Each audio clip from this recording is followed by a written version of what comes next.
तपाईँले मलाई किन धकाल्नु भएको? Why you push me? के यहाँ भिड गरेको देखाएको छैन? कसले भिड गरेको छ? मैले आएको सुनेर पाउँदैन तपाईँलाई। अरूले तपाईँको हात यो हो। तपाईँले why you push me? तपाईँले किन मलाई push गर्नुभएको?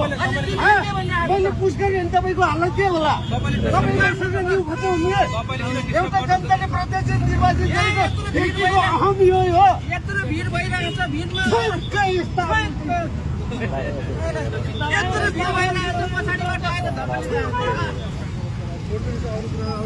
भिड भइरहेको छ भिडमा त कमसेकम भिड कम गर्नुपर्छ नि पालो सकेपछि अर्को पालो आउँछ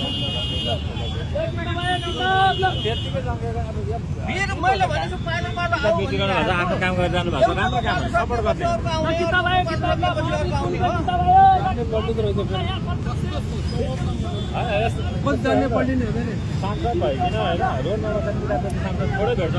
त्यही भनेको त नि उहाँले त राम्रो तरिकाले आफ्नो तरिकाले बुझ्नु हो क्वालिटीले पनि हेर्ने हो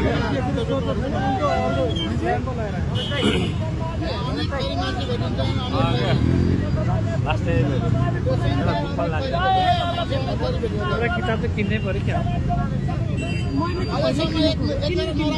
किताब किन्नुहुन्छ हजुरहरू केही भन्न चाहनुहुन्छ